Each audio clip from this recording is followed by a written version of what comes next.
안녕하십니까. 저는 고깃교회에서 온 연다겸이라고 합니다.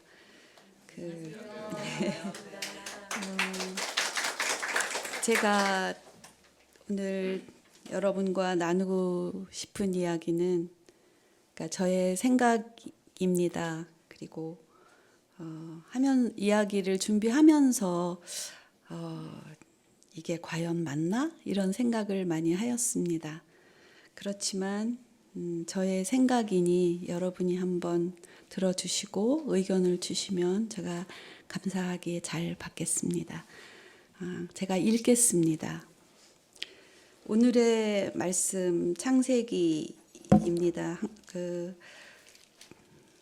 창세기 16장에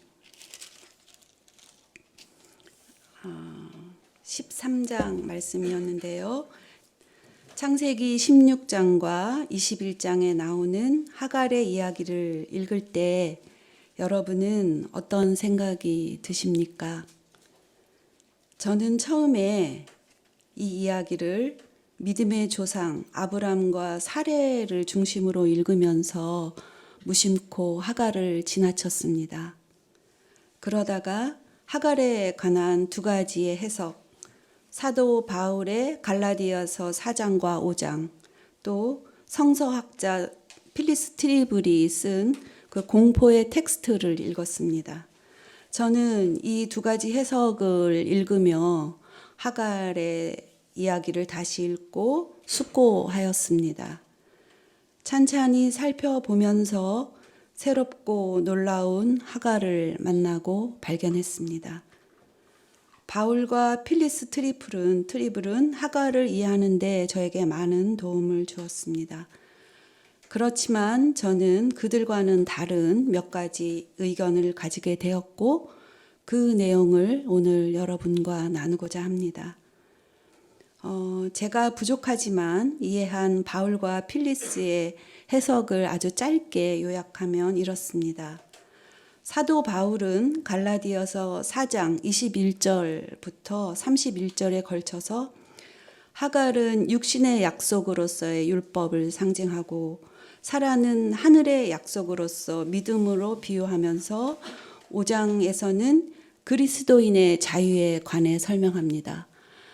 그러니까 하갈은 종이기에 자유가 없고 사라는 자유인이라는 것이요. 주인이니까. 그러니까 종과 주인으로 이렇게 제가 봤을 때는 상당히 도식적으로 비유했다고 봅니다. 이스마엘은 육신을 따라 태어난 종의 자식이고 사라의 아들 이삭은 하늘의 예루살렘을 상징하는 약속의 자녀입니다. 그래서 갈라디아서의 대주제, 즉 율법으로부터의 자유에 대한 사도 바울의 가르침은 오늘날까지 깊은 울림을 줍니다. 저희들이 자유인이라는 것이죠. 주님 앞에서. 그런데 창세기에서 보여주는 하갈과 사라의 삶은 저에게 사도 바울의 해석과는 다르게 다가오는 부분이 있었습니다. 하갈은 사회적 신분은 종이지만 종의 삶을 살지 않았고 하나님께서도 그를 종으로 대하지 않으셨습니다. 제가 볼 때 하갈은 믿음으로 순종하여 자유를 성취한 사람이고 하나님께 인정을 받은 사람입니다. 다음 필리스 트리블은 성서학의 페미니즘 관점을 도입해서 성서를 수사 비평의 방법론으로 읽는 작업을 해온 성서학자입니다. 대학자이십니다. 공포의 텍스트는 설교되지 않은 신앙 이야기라는 제목으로 성서에 나타난 여성의 희생, 그 중에서도 하갈, 또 오늘 이야기할 하갈이죠. 다말, 다윗의 딸이고 압살롬의 누이 동생이고 그 이복 오빠인 그 암놈에게 그 성폭행을 당하고 버려진 그 공주입니다. 그리고 그 사사기의 마지막에 나오는 레위인의 첩, 그 다음에 아버지의 서원으로 죽게 된 입다의 딸, 그들을 선택하고 해석하였습니다. 필리스 트리블에 의하면 그 중에서 이집트 여자 노예 하갈은 사라와 아브라함에 의해 이용되고 버려졌습니다. 하갈에 대한 트리블의 관점은 하나님께서 편들어 주시고 묵인한 가부장제입니다. 그래서 그녀가 찔림은 우리의 허물 때문이요, 그녀가 상함은 우리의 죄악 때문이다 라고 하며 하갈의 삶을 애도합니다. 저는 하갈의 시선, 근데 트리블의 의견에 거의 동의하지만 그럼에도 하갈의 삶은 분명히 다른 차원의 의미가 있다고 저는 보았습니다. 그래서 하갈의 시선, 즉 하갈이 본 것, 봄을 중심으로 창세기 16장, 21장, 갈라디아서 4장을 중심으로 저의 이야기를 살펴보겠습니다. 먼저 창세기 16장은 하갈이 여주인 사레의 아들을 대신 낳아주는 이야기를 담고 있습니다. 저는 이 16장의 이야기를 끌고 가는 주제는 하갈의 복종이라고 생각합니다. 자식을 낳지 못한 사레는 아브라함의 동의를 구해 여종 하갈로 하여금 자신들의 대를 이을 아들을 낳도록 합니다. 사레의 이 결정으로 하갈의 인생은 커다란 전환을 맞이합니다. 하갈은 임신했고 사레와 아브람은 하나님의 축복을 받으려는 목적을 이루었습니다. 그런데 예상치 못한 상황이 발생합니다. 임신하자 하갈이 여주인 사레를 깔봅니다. 히브리 원문은 그녀의 눈에 자기 여주인이 작아졌다, 혹은 그녀가 보기에 자기 여주인은 낮아졌다 라고 적고 있습니다. 사례를 보는 하갈의 시선이 달라졌다는 것입니다. 즉 새로운 눈이 열린 것입니다. 성서학자 트리블은 하갈에게서 사회제도의 위계가 만든 눈 가리개가 사라졌다고 합니다. 이제 하갈은 주인과 자신을 분리된 존재로 인식합니다. 자신이 당연히 주인에 속한 사람이라고 믿던 그 여종 하갈은 이제 없습니다. 화가 난 사레는 아브라함에게 책임을 물으며 하나님이 판단해 주셔야 한다고 합니다. 불임의 문제에 관한 한 사레는 피해의식이 있는 것 같습니다. 사레는 아브라함과 함께 자신이 살고 있는 땅과 태어난 곳과 아버지의 집을 떠나 나그네로 살며 숱하게 고생하였습니다. 우리는 이 떠남을 아브라함만 얘기하는데 사레도 똑같이 같이 했죠. 발걸음을 맞추어서. 그래서 후손을 약속받았지만 10년이 지나도 아무런 변화가 사레의 몸에서는 일어나지 않습니다. 아브람은 사레에게 하갈이 당신의 종이니 마음대로 하라고 합니다. 그래서 사레는 하갈을 학대합니다. 이전의 하갈이라면 그 학대를 당연하게 받아들였겠지만 하갈은 이제 참지 않고 도망갑니다. 당시 그 사회에서 종 신분인 젊은 여성이 도망간다는 것은 무척 위대한 선택이었고 목숨을 건 사건이죠. 하갈도 이것을 모르지 않았을 것입니다. 그런데도 집을 나왔다는 것은 학대가 심했다는 것일 수도 있고 하갈의 억울함이 그만큼 컸다는 반증이기도 할 것입니다. 집을 나온 하갈은 고향 이집트로 향한 방향, 남쪽에 수르로 가는 길로 접어들어서 걷다가 샘물 곁에서 주님의 천사를 만납니다. 이 만남은 우연이라기보다 천사가 하갈을 찾아간 것이라고 생각합니다.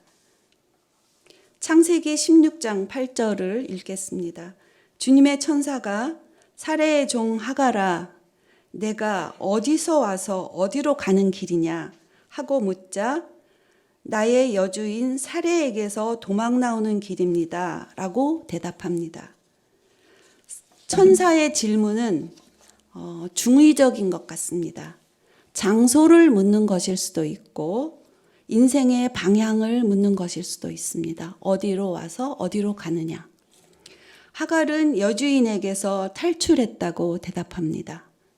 하갈에게 중요한 것은 사례의 종으로 살던 그 집, 그 장소가 아니라 종으로 살아온 삶에서의 탈주이기 때문입니다. 주님의 천사는 대답합니다.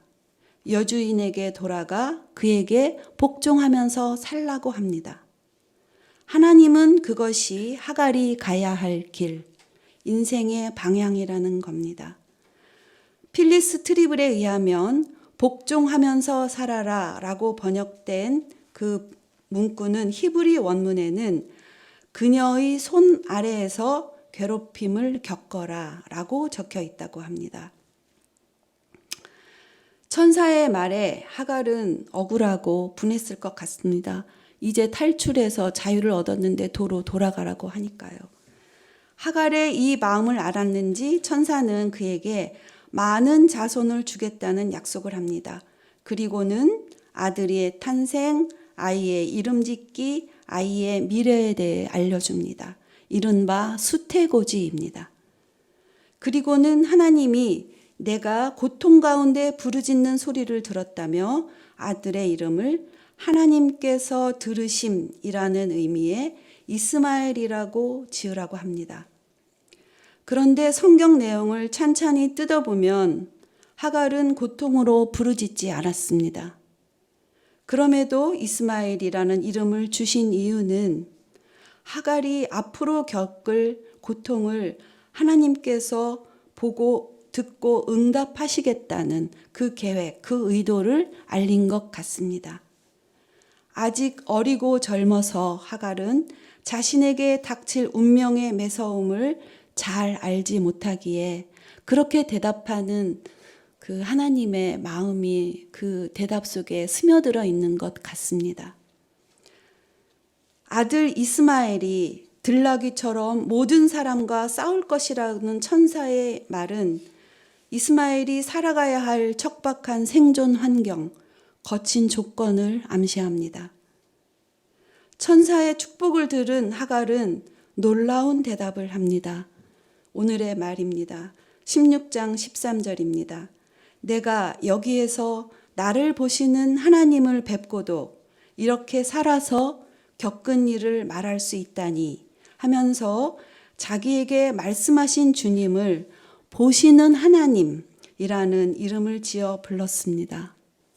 놀랍지 않습니까? 하나님을 이름 지어 부르다니. 하갈은 그 장소를 나를 보시는 살아계시는 분의 샘이라는 의미의 부엘라 헤로이라고 지었습니다. 저는 이 대목을 읽으면서 여러 번 부엘라 헤로이 하고 천천히 되뇌어 보았습니다. 이렇게 모음에 그 울림이 있는 굉장히 음악적이라고 할까요? 부엘라 헤로이. 그렇게 저에게는 다가왔습니다. 여러분도 그 셈을 상상하면서 읊조리면서 묵상해 보시기 바랍니다. 하갈은 나를 보시는 하나님을 배웠다고 합니다. 하나님이 일방적으로 하갈을 보신 것이 아니라 하갈도 그 하나님을 보았다는 것입니다. 즉, 보고 보이는 관계. 하나님과 하갈은 서로 소통하는 사이입니다. 그 사이에 부엘라 헤로이, 그 셈이 있습니다. 성경 속에 그 어떤 인간도 하갈처럼 하나님을 뵙지 못했습니다. 하나님은 인간의 감각, 눈에 보이는 방식으로 계시지 않는 분인데 하갈은 어떻게 그 하나님을 보았다고 하는 것일까요?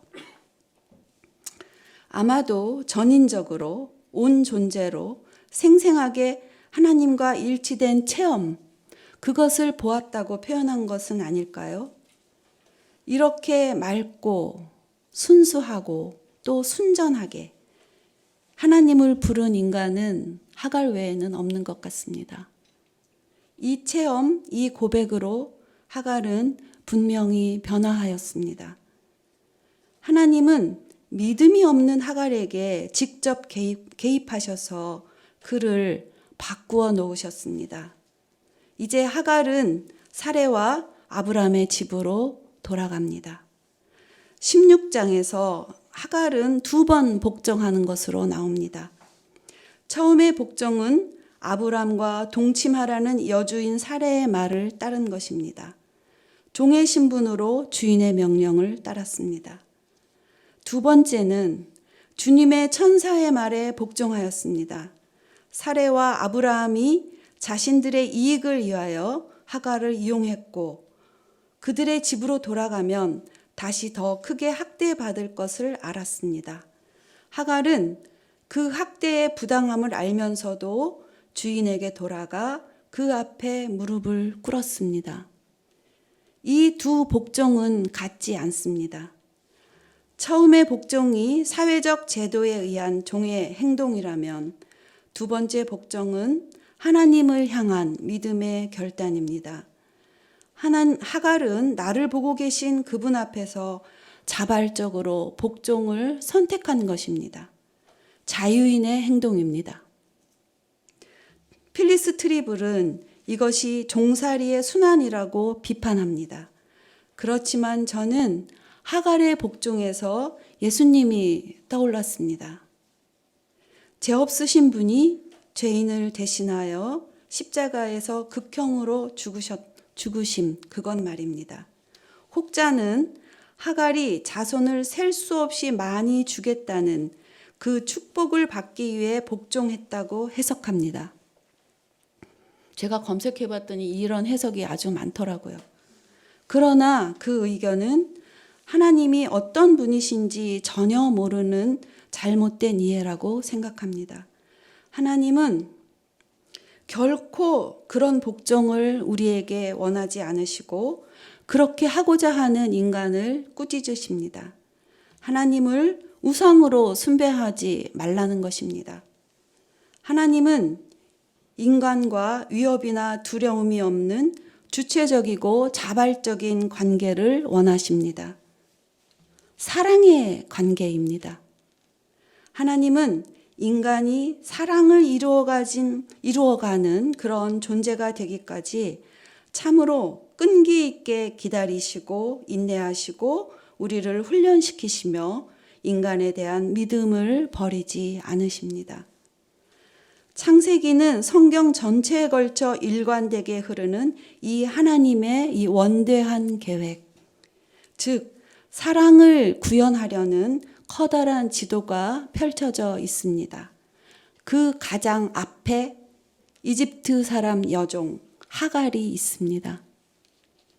사레와 아브라함의 집으로 돌아간 하갈은 어떻게 살았을까요? 16장에는 이스마엘이 태어났다는 이야기만 간단하게 나옵니다. 이스마엘이 태어났을 때 사레의 심정은 매우 착잡했을 것 같습니다. 일단 아들을 얻었으니 언약의 축복은 확보했지만 하갈이 이스마엘이 자기의 아들이라고 주장할지도 모른다는 불안함이 있었을 것입니다. 왜냐하면 하갈은 도망쳤기 때문이죠. 사레는 항상 이 점을 의식하며 하갈과 이스마엘을 대했을 것이고 이스마엘도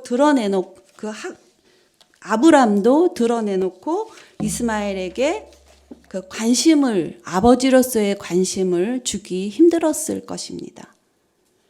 불화와 긴장, 권력과 복종, 지배와 피지배의 관계가 작동되는 불안한 가정입니다.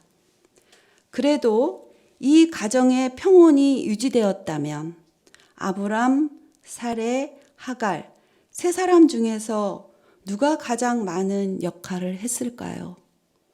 저는 하갈이라고 봅니다. 하갈이 충실한 종의 삶을 살았기에 아브람과 사레의 가정은 유지될 수 있었습니다.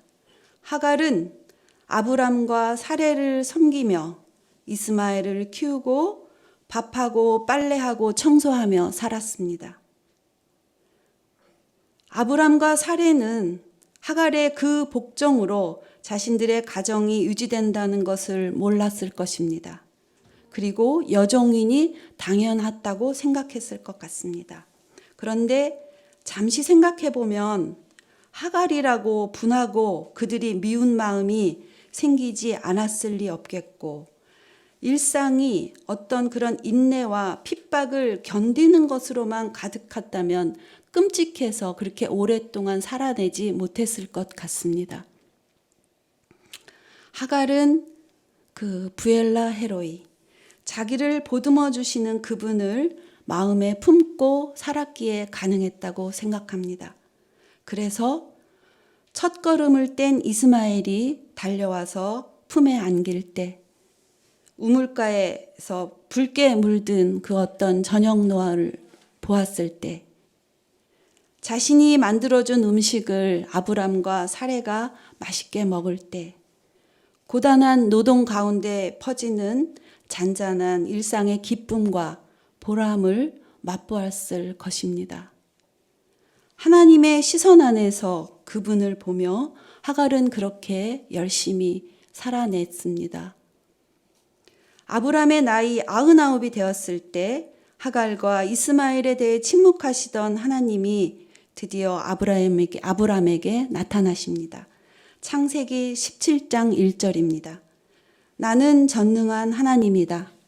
나에게 순종하며 흠없이 살아라. 여러분, 이 말에 담긴 하나님의 의중은 무엇일까요? 이 말씀을 뒤집어 보면 아브람은 순종하지 않아서 흠있게 살았다는 하나님의 꾸짖음이 들어있는 것 같습니다. 흠없이 살아라. 이 말에서 하나님은 아브람과 사레를 계속 보고 계셨음을 확인할 수 있습니다. 불순종으로 생긴 그들의 흠을 감내한 하갈의 무거운 고통도 하나님은 알고 계셨습니다. 그런데 아브람을 대하는 하나님은 매우 조심스러우십니다. 아브람과 사레를 향한 안타까운 심정이 그 안에 담겨 있는 것 같습니다.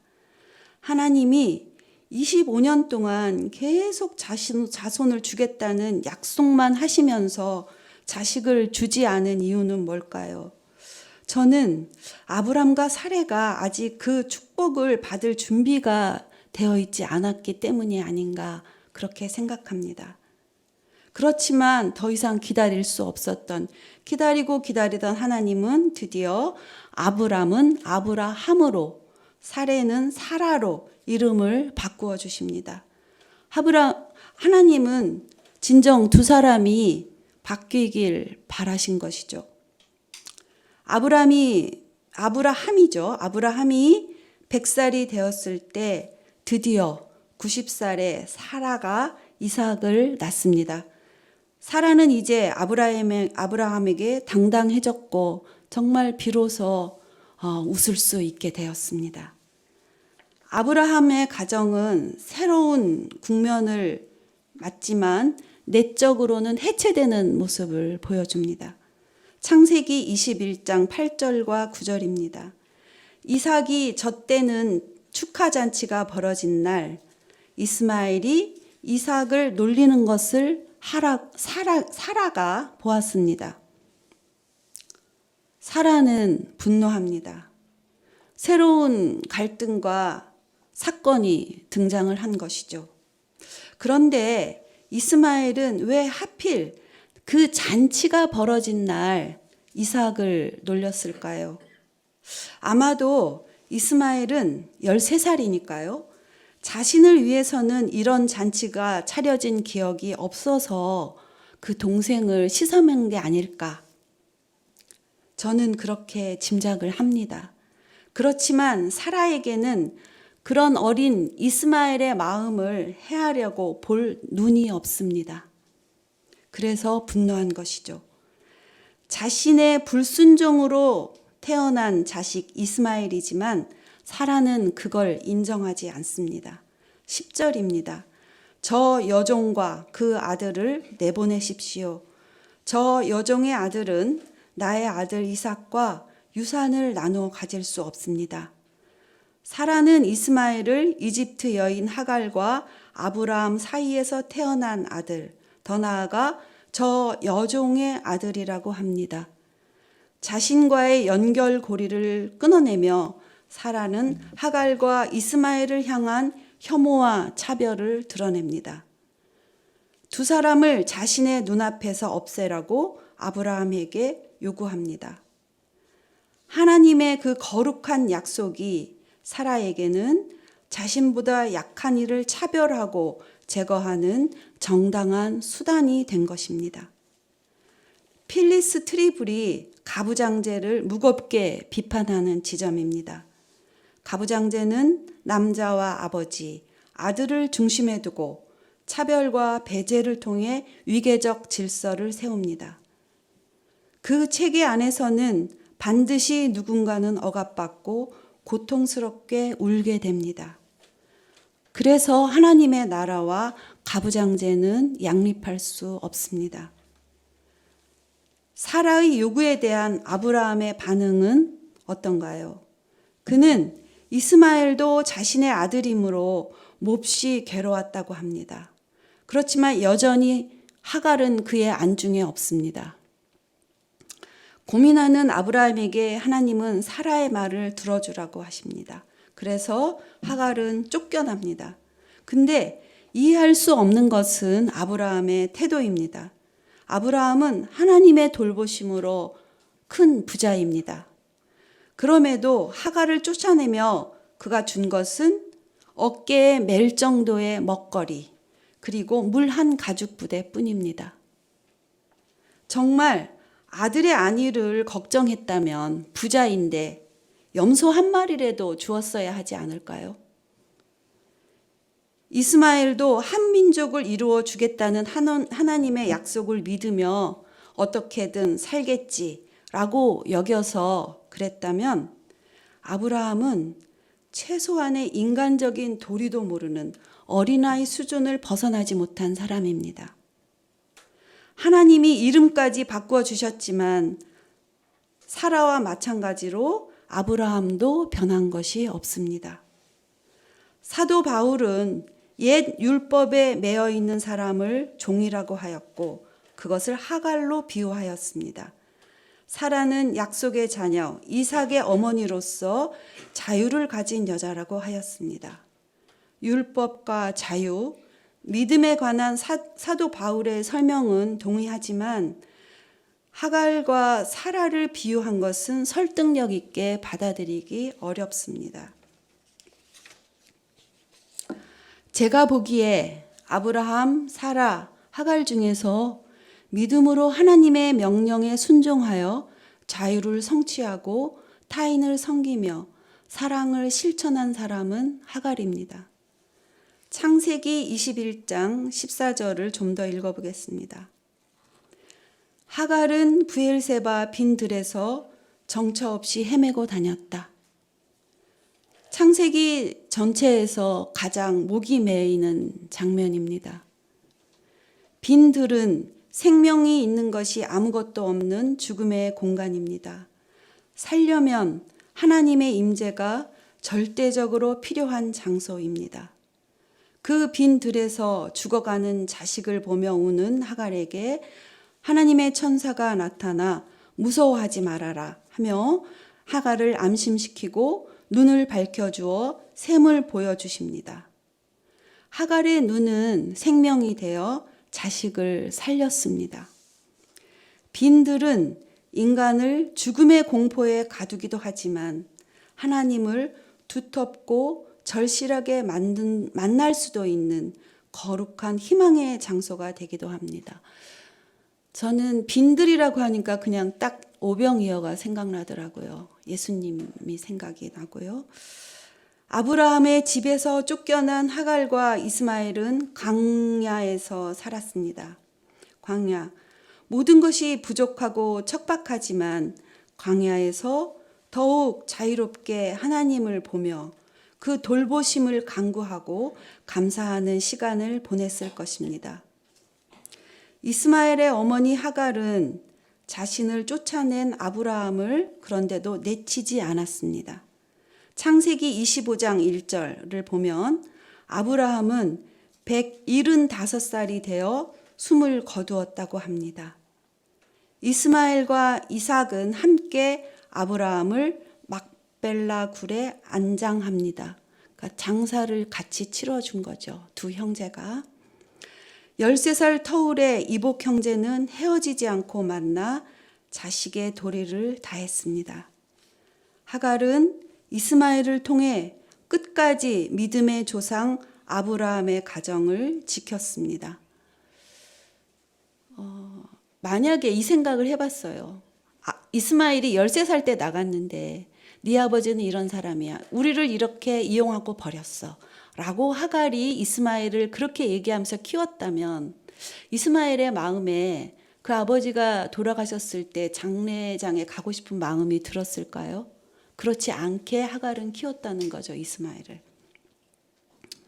흥미롭게도 성경은 그때 이삭은 하갈의 셈 부엘라 헤로이 근처에서 살고 있었다고 적고 있습니다. 이삭과 이스마엘, 하갈의 그 단절되지 않는 관계를 암시하는 듯합니다. 하갈의 이야기는 이렇게 끝납니다. 믿음의 계보에도 들어가지 못한 하갈의 이야기는 이제 어둠 속에 잠겨서 뒤로 물러나 있습니다. 필리스 트리블은 하갈의 이야기가 현대적 쟁점인 국적, 계급, 성별이라는 형태의 압제를 그리고 있다고 합니다.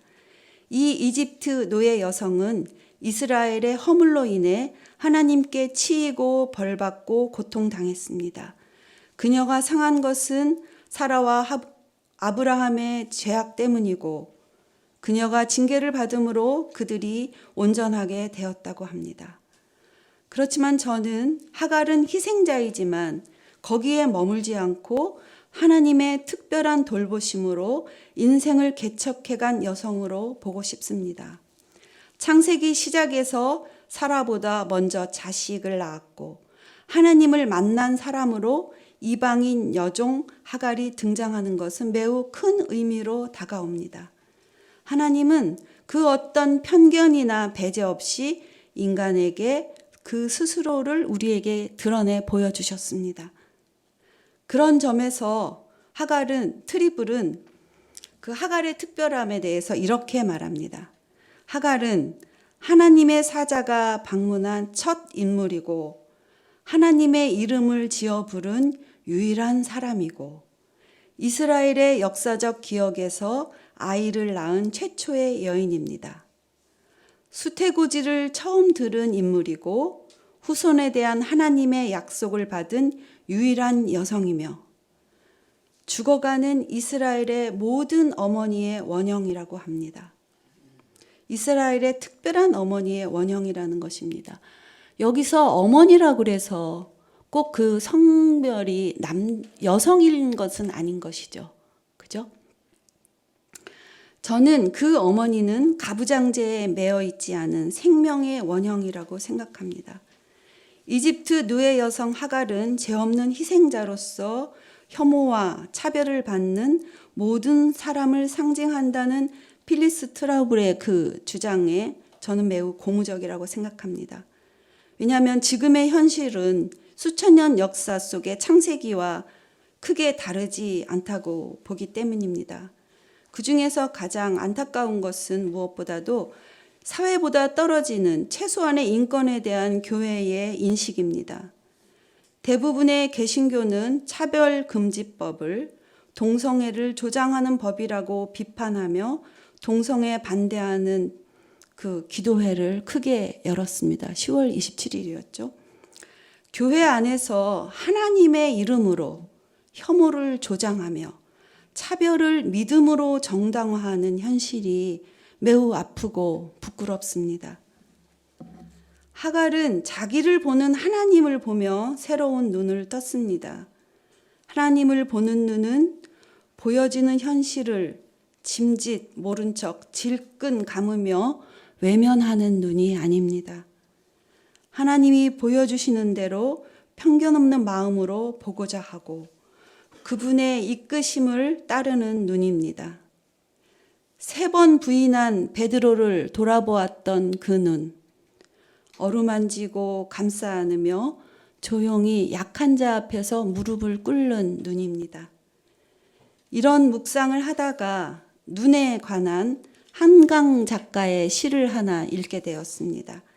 그 시를 읽어드리며 오늘 저의 이야기를 마치겠습니다. 피 흐르는 눈. 나는 피 흐르는 눈을 가졌어. 그 밖에 뭘 가져보았는지는 이제 잊었어. 달콤한 것은 없어. 씁쓸한 것도 없어. 부드러운 것, 맥박치는 것, 가만히 심장을 문지르는 것. 무심코 잊었어. 어쩌다. 더 갈 길은 없어. 모든 것이 붉게 보이진 않아. 다만 모든 잠잠한 것을 믿지 않아. 신음은 생략하기로 해. 난막처럼 얇은 눈꺼풀로 눈을 덮고 쉴 때, 그때 내 뺨을 사랑하지 않아. 입술을, 얼룩진 인증을 사랑하지 않아. 나는 피 흐르는 눈을 가졌어.